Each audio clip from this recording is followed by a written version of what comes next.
Bonsoir à tous, je vais procéder à l'appel. Rosemarie Falk, Martial Banro, Jocelyne Carrel, absente. Christian Gex, Éric Rogue, Sabine Thia, Sabrina Vaudeville a donné pouvoir à Christian Gex, Cyril Lenaroux est excusé, Bernard Miclot, Cédric Perrin m'a donné pouvoir, Jacques Dewell, Francis Goder a donné pouvoir à Céline Mollard, qui est présente. Céline Mollard. Amélie Chasselin. Patrice Gergonne. Alain Vincent. Alain Vincent. Moi, j'ai pas entendu. Vianney Colella. Lionel Longini. Il est absent. François Jeunet.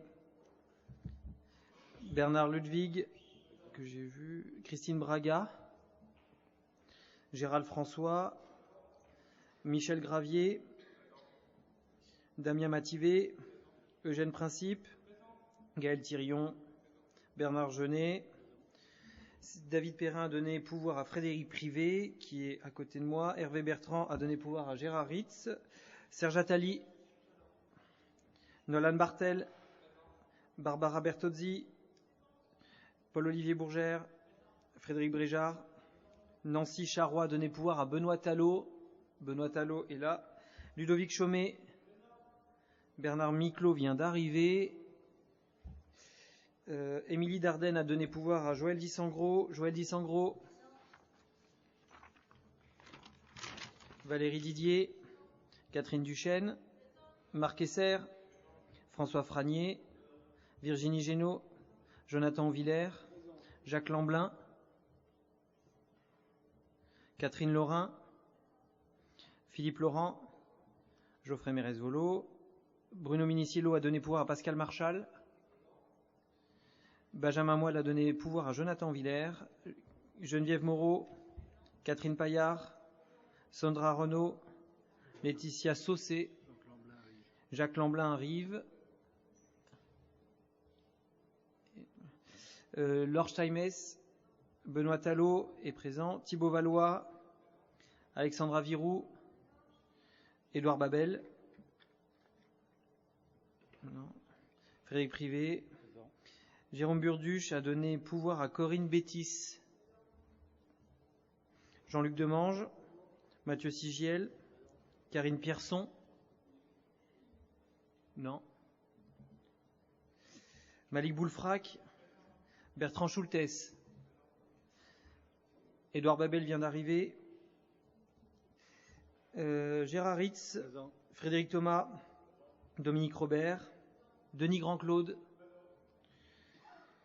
Philippe Henry a donné pouvoir à Édouard Babel, Ludwig Michler a donné pouvoir à Gérald François, Pascal Marchal est présent, Audrey Finance est excusé, Jérôme Albert, Joël Denatin. Et c'est bon. Désignation du secrétaire de séance. Qui souhaite être secrétaire de séance? Frédéric Bréjard. Qui est contre? Qui s'abstient? Voté à l'unanimité. Ah pardon, Pascal Marchal. Donc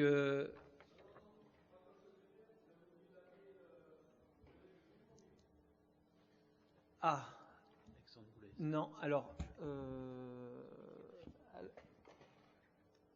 il y a un sujet sur Pétonville. Ouais, merci. Donc on va passer à l'approbation du procès-verbal du Conseil communautaire de 10 mars 2026. Il est proposé à ceux qui n'étaient pas élus le 10 mars 2026 de se déporter. Qui est contre?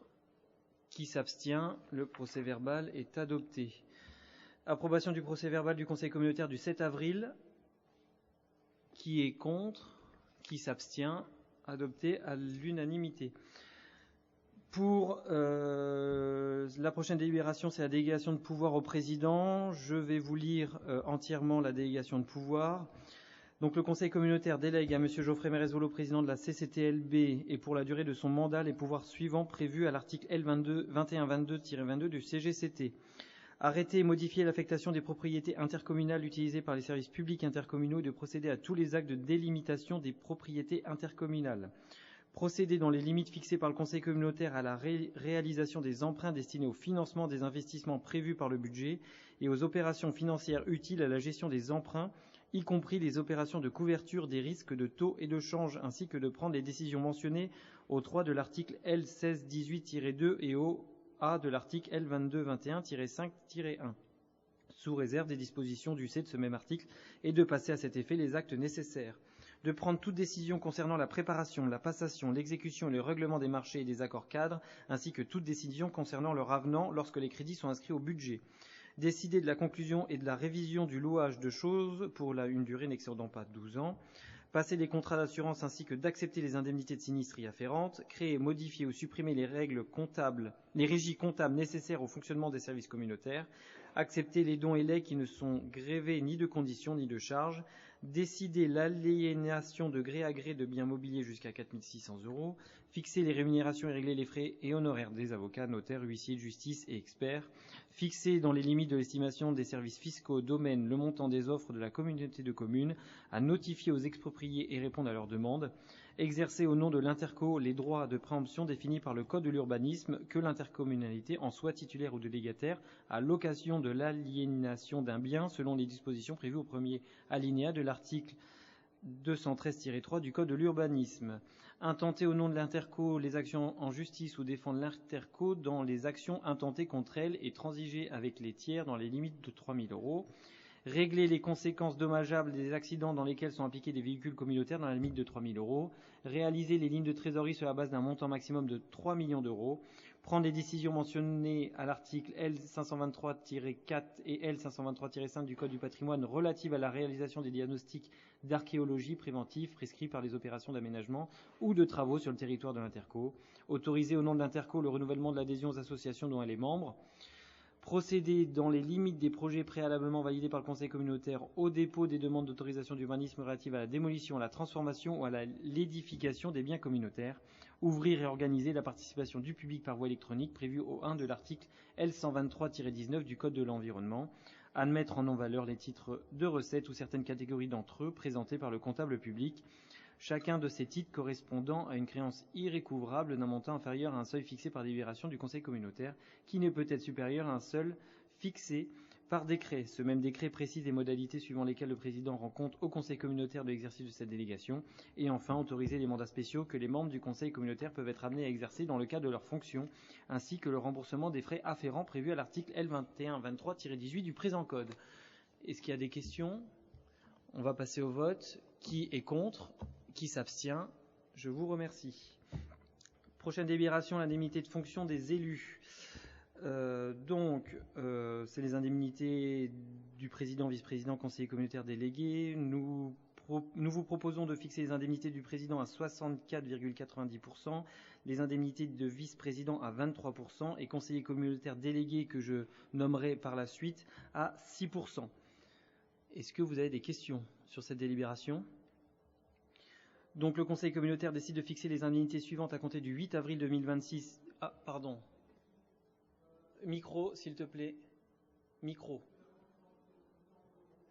Alors donc, en euros, c'est écrit derrière, 2 667,73 € pour le brut pour le président, vice-président 945,42 €, conseiller communautaire délégué 246,63 €. Brut, tout ça. Merci, Monsieur le Président. Il y avait une autre question ? Non ? Donc, le Conseil communautaire décide de fixer les indemnités suivantes à compter du 8 avril 2026. Vous avez le tableau derrière vous. Indique les dépenses d'indemnités de fonction seront prélevées sur les crédits inscrits et à inscrire au budget principal de la communauté de communes pour les exercices 2026 à 2032. Précise que ces indemnités suivront les revalorisations de traitement de la fonction publique territoriale et sont soumises aux cotisations retraite élues et imposables sous diverses conditions. Qui est contre ? Qui s'abstient ? Je vous remercie. Prochaine délibération, remboursement des frais de déplacement des élus. Cette délibération concerne que les conseillers communautaires qui n'ont pas de délégation. Les vice-présidents, conseillers communautaires délégués et présidents, ça sera des mandats spéciaux. Donc vous avez, si vous pouvez descendre, les frais kilométriques qui pourront être remboursés en fonction des véhicules, du nombre de kilomètres et également hébergement, déjeuner, dîner. Est-ce que vous avez des questions sur cette délibération, à savoir qu'au dernier mandat, aucun conseiller communautaire n'a été défrayé pour ces frais? Vous avez des questions? Le conseil communautaire décide de rembourser les frais occasionnés par les déplacements des élus à l'exclusion du président, des vice-présidents et conseillers communautaires délégués qui bénéficient déjà d'une indemnité liée à leurs fonctions au sein de la communauté de communes, conformément au barème fixé ci-dessus sur présentation des pièces justificatives. Autorise le président de la communauté de communes à signer tout acte relatif au remboursement des frais de déplacement des élus visés par la présente délibération. S'engage à inscrire les dépenses correspondantes. Qui est contre? Qui s'abstient? Je vous remercie. Nous allons passer au rapport d'orientation budgétaire.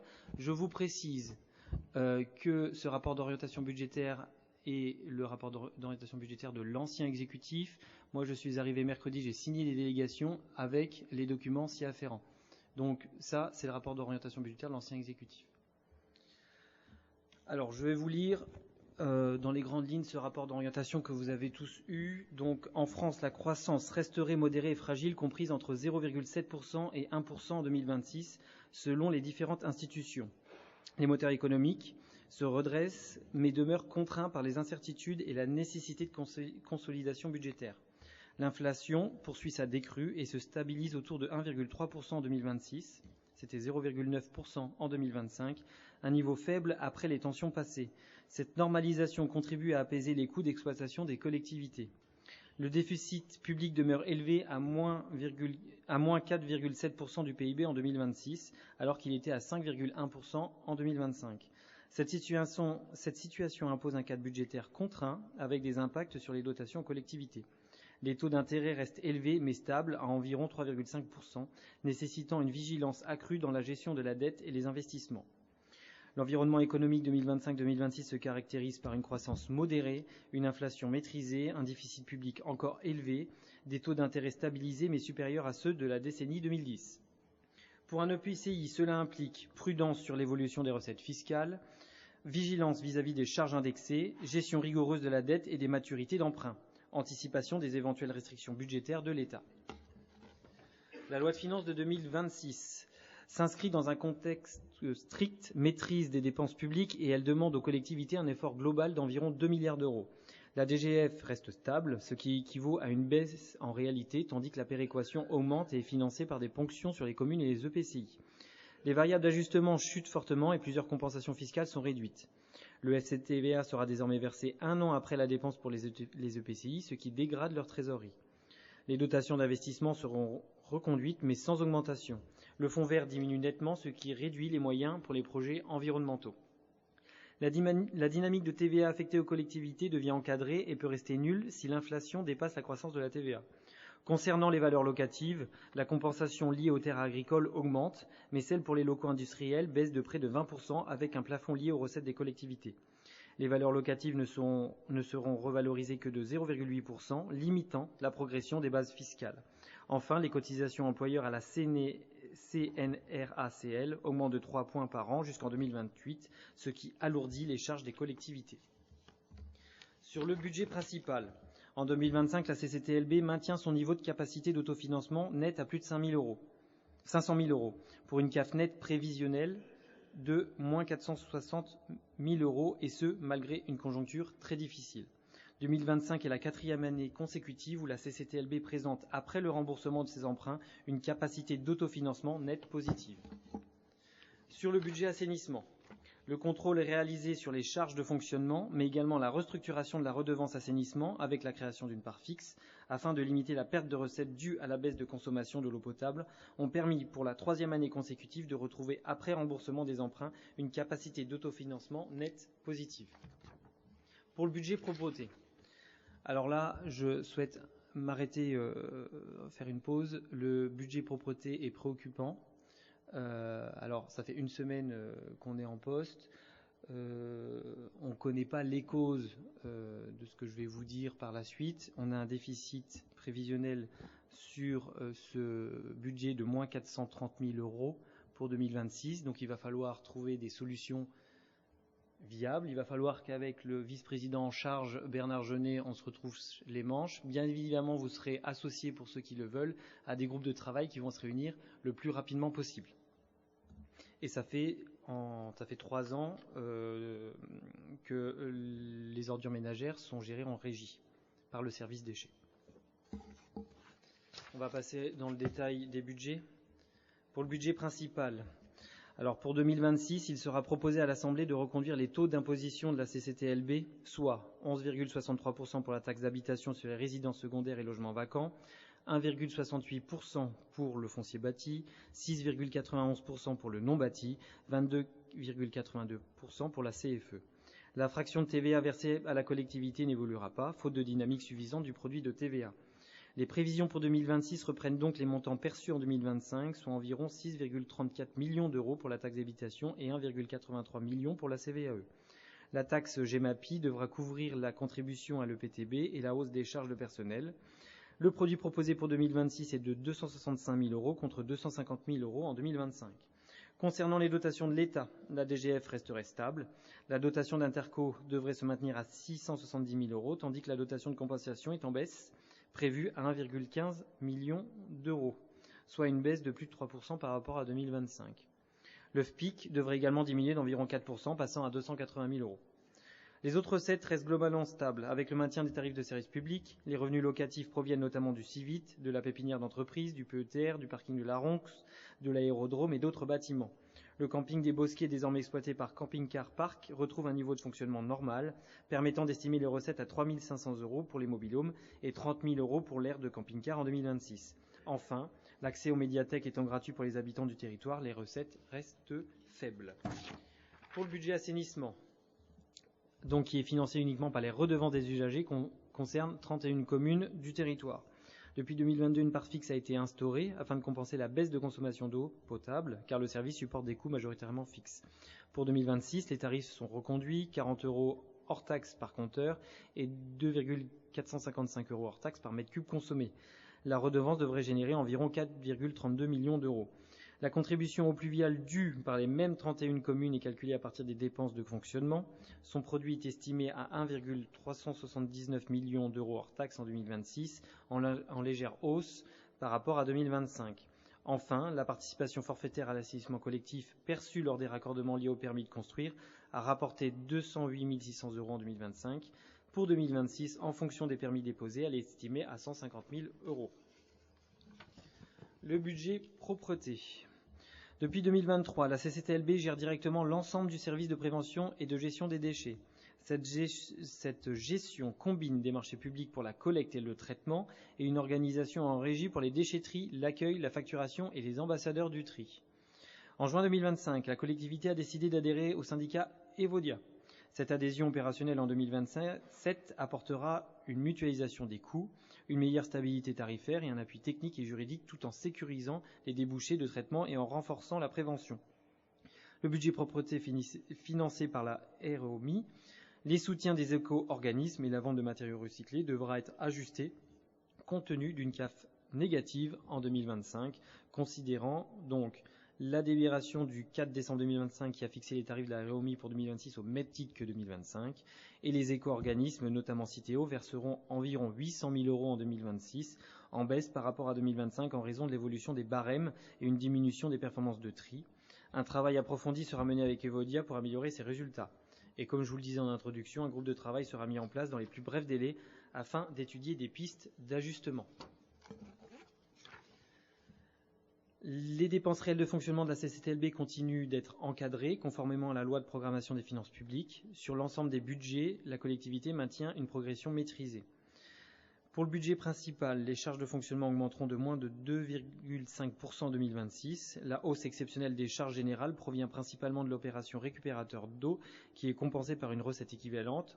Hors cet élément, l'évolution est contenue, notamment malgré le coût de la révision du PLUI.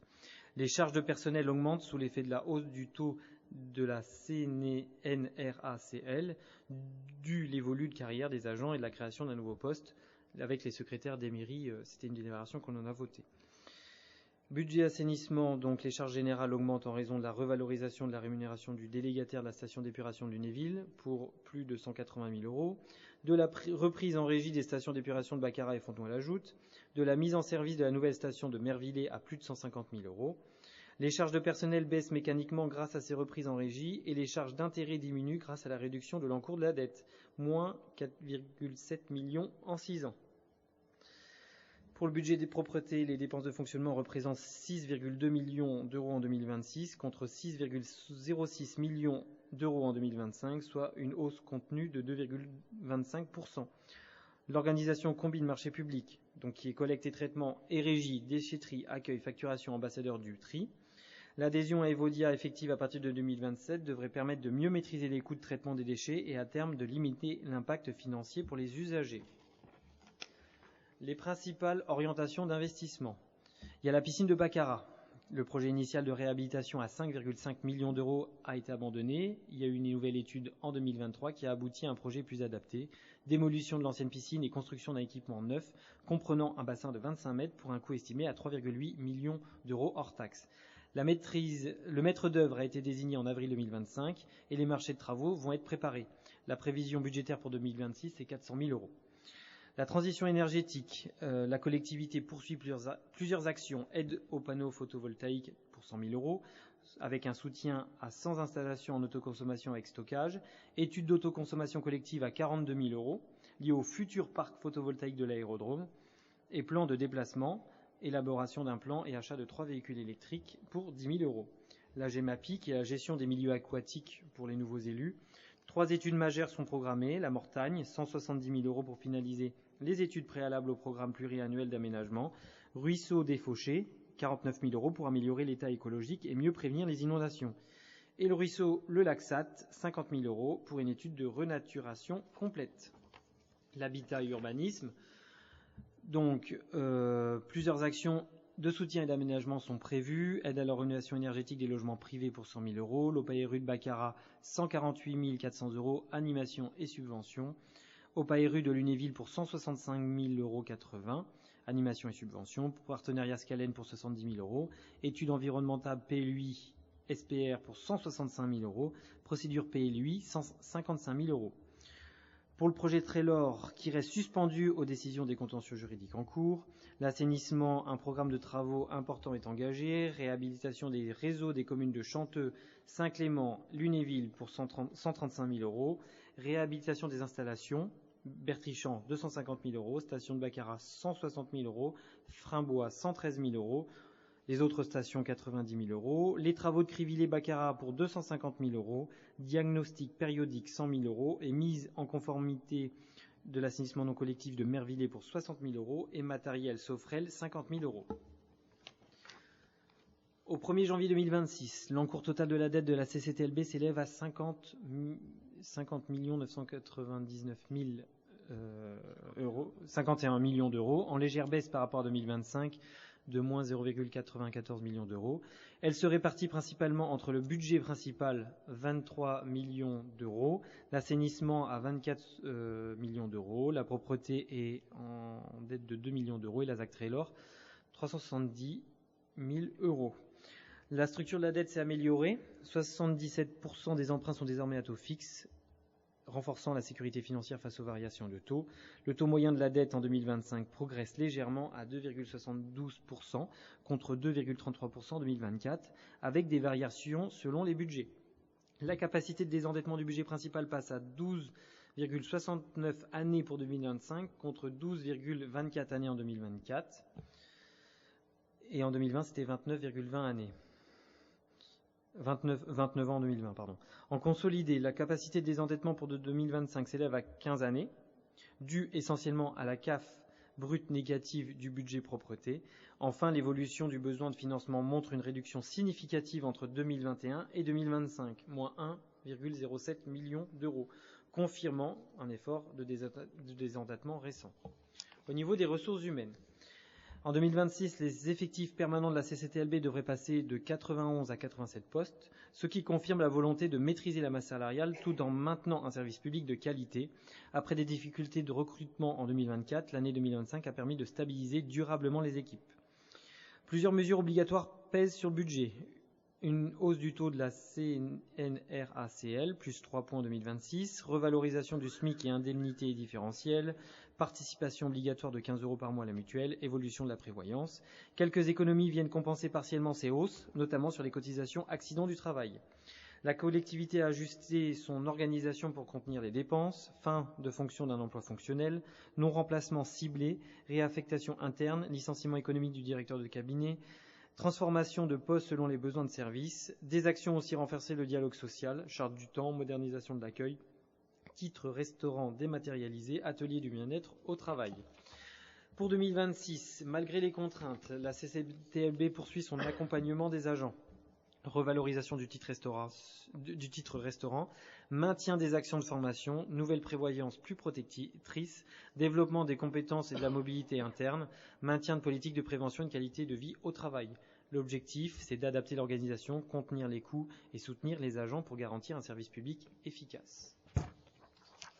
Est-ce que vous avez des questions par rapport à ce rapport d'orientation budgétaire?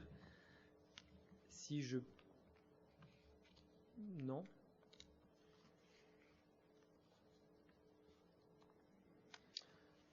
Du coup, le Conseil communautaire prend acte du rapport d'orientation budgétaire pour 2026.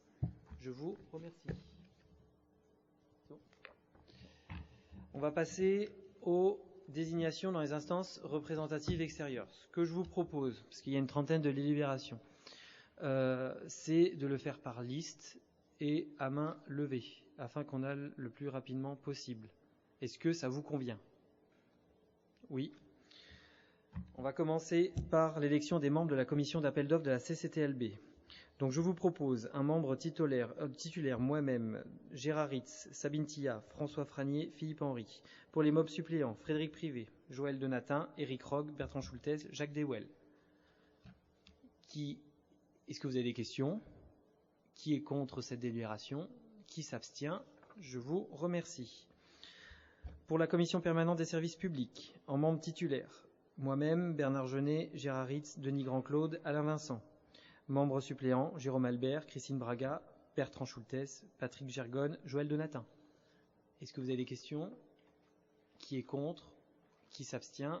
Je vous remercie. Pour la commission d'attribution des subventions aux associations, je vous propose pour la ville de Hennéville, Ludovic Chaumet, Catherine Duchesne, Barbara Bertozzi. Pour la ville de Baccarat, Éric Rogue, Sabrina Vaudeville. Et pour les communes rurales, Vianney Colella, donc de Flins, Jean-Luc Demange, Mervillers, Eugène Principe, Jolivet, Lionel Longini de Fontenoy-la-Joute, Édouard Babel de Manières. Est-ce que vous avez des questions? Qui est contre? Qui s'abstient? Je vous remercie. Pour la commission locale pour la révision du site patrimonial remarquable de Lunéville, je vous propose en délégué titulaire François Franier, Catherine Laurin, Jacques Dewel. En délégué suppléant, Ludovic Chaumet, Philippe Laurent et Martial Bannereau. Est-ce que vous avez des questions? Qui est contre? Qui s'abstient? Je vous remercie. Pour les membres de la commission consultative d'élaboration et de suivi du programme local de prévention des déchets ménagers et assimilés, je vous propose pour cette commission consultative Bernard Jeunet, moi-même, Catherine Paillard, Thibaut Valois, Christian Gec, Eugénio Principe, François Jeunet. Est-ce que vous avez des questions? Qui est contre? Qui s'abstient? Je vous remercie. Pour le PETR, je vous propose en délégué titulaire, moi-même, Rosemarie Falck, Bernard Miclot, Christian Gex, Catherine Paillard, Vianney Colella, Gaël Thirion, Cyril Lenaour, Jérôme Burduche, Jacques Lamblin, Jean-Luc Demange, Hervé Bertrand, Damien Mativé, Eugène Principe. En suppléant, Sabine Tia, Gérard Ritz, Christine Braga, Lionel Longini et Édouard Babel. Est-ce que vous avez des questions? Qui est contre? Qui s'abstient? Je vous remercie. Pour la programmation leader, au PETR, en délégué titulaire, je vous propose Alain Vincent et moi en suppléant, et Jean-Luc Demange et Mathieu Sigiel en suppléant. Est-ce que vous avez des questions? Qui est contre? Qui s'abstient? Je vous remercie. Pour la multipôle, je vous propose en membre titulaire, moi-même, Catherine Paillard, Hervé Bertrand, Vianney Colella, Sabine Tia, Cyril Lenaour, Benjamin Moelle. En suppléant, Sandra Renaud, Mathieu Sigiel et Gaël Thirion. Thibaut Valois, vous déportez du vote. Est-ce que vous avez des questions? Qui est contre? Qui s'abstient? Je vous remercie. Pour les représentants syndicats mixtes des lacs de Pierre-Percé, en membres titulaires, moi-même, Christian Gex, Rosemarie Falck, Gaël Thirion, Jean-Luc Demange, Denis Grand-Claude. Est-ce que vous avez des questions sur cette délibération? Qui est contre? Pascal Marchal et Gérald François. Et le pouvoir? Qui s'abstient? Je vous remercie. Pour le syndicat mixte du parc d'activité du Grand Rupt, je vous propose... Vous avez les suppléants? Je les ai pas sous la... Alors, membres titulaires, moi-même, Frédéric Thomas, Dominique Georges, Mathieu Sigiel, Gaël Thirion et Sandra Renaud. Et puis en suppléant, Frédéric Privé, Sabrina Vaudeville et Hervé Bertrand. Est-ce que vous avez des questions sur cette délibération? Qui est contre? Qui s'abstient? Je vous remercie. Pour le syndicat mixte de l'établissement public territorial du bassin de Meurthe-et-Mâcon, dit EPTB, je vous propose en membres titulaires François Genet, Patrice Gergonne, Sabine Tia, Gaël Thirion. Est-ce que vous avez des questions sur cette délibération? Qui est contre? Qui s'abstient? Je vous remercie. Pour le conseil de surveillance du centre hospitalier de Lunéville, je vous propose la candidature de Jacques Lamblin. Est-ce que vous avez des questions? Qui est contre? Qui s'abstient? Je vous remercie. Pour le conseil d'administration de Scalène et l'Assemblée générale de Scalène, je vous propose ma candidature au conseil d'administration et à l'Assemblée générale de Scalène, je vous propose la candidature de Jacques Dewel et Martial Bannereau. Est-ce que vous avez des questions? Qui est contre? Qui s'abstient? Je vous remercie. Pour le SDE 54, je vous propose en membres titulaires Dominique Robert, François Franier, Jérôme Burduche, Patrice Gergonne, Jérôme Albert. En membres suppléants, Joël Donatin, moi-même, Édouard Berbel, Alain Vincent et Philippe Henry. Est-ce que vous avez des questions sur cette délibération? Qui est contre? Qui s'abstient? Je vous remercie. Pour le SIE de Blainville-Damelovière, je vous propose en membres titulaires Frédéric Privé, Manil Boulfrac, Grégory Gérardot, François Legrand et en membres suppléants Gaël Thirion, Jean-Claude Ulmer. Est-ce que vous avez des questions sur cette délibération? Qui est contre? Qui s'abstient? Je vous remercie. Pour le comité responsable du plan départemental d'action pour le logement et l'hébergement des personnes défavorisées, je vous propose la candidature de Martial Bannereau. Est-ce que vous avez des questions? Qui est contre? Qui s'abstient? Je vous remercie. Pour l'Assemblée générale de l'Association des collectivités pour la maîtrise des déchets et de l'environnement, je vous propose la candidature de Frédéric Privé. Est-ce que vous avez des questions? Qui est contre? Qui s'abstient? Je vous remercie. Pour le conseil d'administration de l'association INES, je vous propose la candidature de Catherine Duchesne. Est-ce que vous avez des questions? Qui est contre? Qui s'abstient? Je vous remercie. Pour le conseil d'administration de l'association Quartier Service, je vous propose la candidature de Catherine Duchesne, Eugénio Principe et Benjamin Moelle. Est-ce que vous avez des questions? Qui est contre? Qui s'abstient? Je vous remercie. Pour le conseil d'administration de l'association Entraide Chômeurs, je vous propose la candidature de Laure Steinmes, Damien Mativé, Éric Rogue. Est-ce que vous avez des questions? Qui est contre cette délibération? Qui s'abstient? Je vous remercie. Pour la mission locale, le conseil d'administration de la mission locale, je vous propose la candidature de Benjamin Moelle et de Karine Pierson. Est-ce que vous avez des questions? Qui est contre cette délibération? Qui s'abstient? Je vous remercie. Pour l'Assemblée générale du CAUE, je vous propose la candidature de Martial Bannereau. Est-ce que vous avez des questions? Qui est contre cette délibération? Qui s'abstient? Je vous remercie. Pour SAPL Grand Nancy Habitat, dit Aloé, je vous propose en membre Assemblée générale ma candidature et aux membres de l'Assemblée spéciale, je vous propose la candidature de Martial Bannereau. Est-ce que vous avez des questions? Qui est contre cette délibération? Qui s'abstient? Je vous remercie. Pour le conseil d'administration du collège de Baccarat, je vous propose la candidature de Christian Gex. Est-ce que vous avez des questions? Qui est contre cette délibération? Qui s'abstient? Je vous remercie. Pour le conseil d'administration du collège Bichat de Lunéville, je vous propose la candidature en membre titulaire de Benjamin Moelle et en membre suppléant de Lan Bartel. Est-ce que vous avez des questions? Qui est contre cette délibération? Qui s'abstient? Je vous remercie. Pour le conseil d'administration du collège Charles Guérin de Lunéville, je vous propose ma candidature en membre titulaire consultative et en membre suppléant Alexandra Viroux. Est-ce que vous avez des questions? Qui est contre cette délibération? Qui s'abstient? Je vous remercie. Pour le conseil d'administration du lycée Bichat de Lunéville, je vous propose en membre titulaire la candidature d'Émilie Dardenne et en membre suppléant la candidature de Vianney Colella. Est-ce que vous avez des questions? Qui est contre cette délibération? Qui s'abstient? Je vous remercie. Pour le lycée Boutet de Monvel, je vous propose la candidature de Jacques Lamblin en membre titulaire et en membre suppléant Benjamin Moelle. Est-ce que vous avez des questions? Qui s'abstient? Qui est contre? Je vous remercie. Pour le lycée professionnel Paul Lapie de Lunéville, en conseil d'administration, je vous propose la candidature en titulaire de Lolan Bartel et en suppléant de Serge Attali. Qui est contre cette délibération? Est-ce que vous avez des questions, pardon? Qui est contre cette délibération? Qui s'abstient? Je vous remercie. Pour le plan régional de prévention et de gestion des déchets, je vous propose la candidature de Bernard Genet et en suppléant Gaël Thirion. Est-ce que vous avez des questions? Qui est contre cette délibération? Qui s'abstient? Je vous remercie. Pour le Comité national d'action sociale, je vous propose la candidature de Damien Mativet. Qui est contre cette délibération? Est-ce que vous avez des questions? Qui est contre cette délibération? Qui s'abstient? Je vous remercie.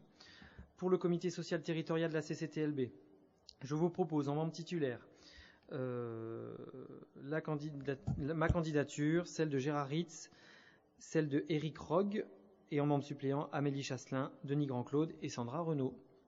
Est-ce que vous avez des questions? Qui est contre cette délibération? Qui s'abstient? Je vous remercie. Pour les représentants au syndicat mixte Evodia, je vous propose en membre titulaire ma candidature Bernard Genet, Jacques Lamblin, Rosemary Falk et Christian Gex, en membre suppléant Paul-Olivier Bourgère, Gérard Ritz, Catherine Paillard, Sabine Tia, Dominique Robert. Est-ce que vous avez des questions sur cette délibération? Qui s'abstient? Qui est contre? Donc contre pour Gérald François, Pascal Marchal c'est Pascal Marchal, je ne vois pas. Et le pouvoir.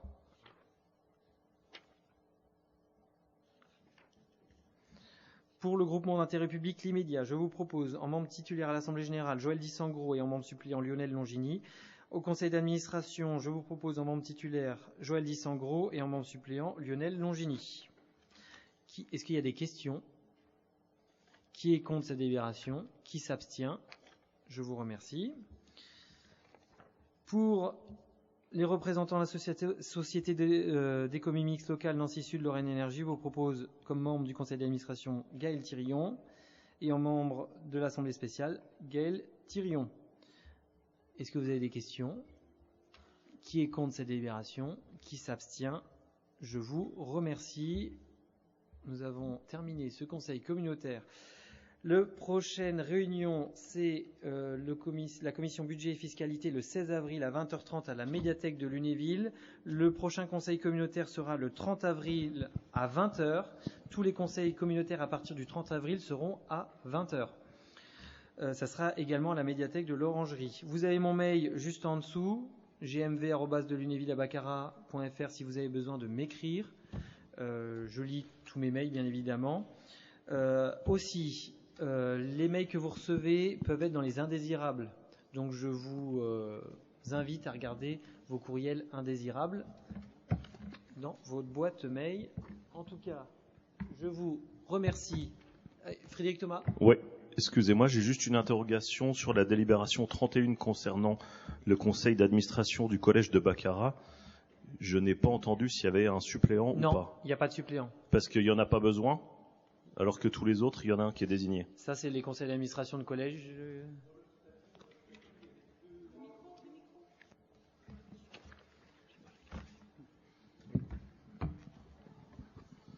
Dans leur statut, on n'était que deux. Il y avait le maire de Baccarat qui était là, mais pour voix consultative, pas délibérative. Et il y avait le représentant de la CCTLB qui était présent pour voix délibérative. Mais dans leur statut, ils n'en ont qu'un. Pascal Marchal, Oui, j'aurais juste une petite objection sur l'heure des conseils communautaires à 20 heures. Oui. Il y a des gens qui travaillent et 20 heures, c'est pas toujours facile. Merci. Merci Pascal. C'est une expérimentation. Enfin, il n'y a pas de souci, c'est bien évidemment souple. On essaye. C'était une demande que j'avais eue lors de ma petite tournée. On essaye comme ça. Si ça pose des problèmes, bien évidemment, on pourra modifier. Bien sûr. En tout cas, merci à la ville de Lunéville pour le prêt gracieux de la salle. Je vous remercie à tous, toutes et tous pour votre présence. Je vous souhaite une très bonne soirée et à bientôt.